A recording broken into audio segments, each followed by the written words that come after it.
Le journal est présenté par Antoine Garnier. Bonjour Antoine. Bonjour Cécile, bonjour à tous.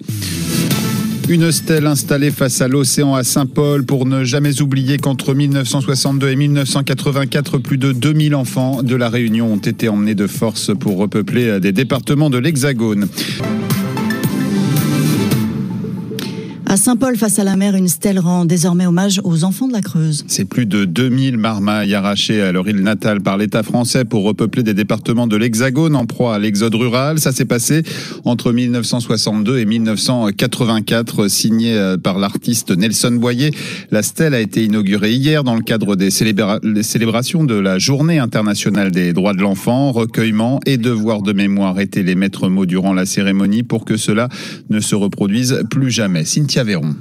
J'ai tout retrouvé, les endroits où j'ai vécu, grandi, j'avais les larmes aux yeux. C'est avec beaucoup d'émotion que Jocelyn retourne sur sa terre natale pour la première fois depuis 58 ans. Il a été envoyé dans la Creuse à l'âge de 13 ans. C'était la PEP, l'association de placement pour les enfants, quoi. On avait été placés là-bas, on a été en métropole après. Plus de 2000 enfants réunionnais ont été arrachés à leur famille par l'État français pour être envoyés dans des départements ruraux en métropole. Jérôme Filippini, le préfet de la Réunion, insiste sur l'importance du devoir de mémoire. C'est normal que chaque année, on vienne célébrer ce souvenir parce que la communauté nationale française a présenté ses excuses. L'État a dit qu'il avait commis une faute. Ce qui est important, c'est de se projeter vers l'avenir maintenant, de tirer les leçons du passé et des erreurs et de ne plus jamais faire ce genre d'erreurs à l'avenir. Tirer les leçons du passé, c'est aussi ce que prône Huguette Bello.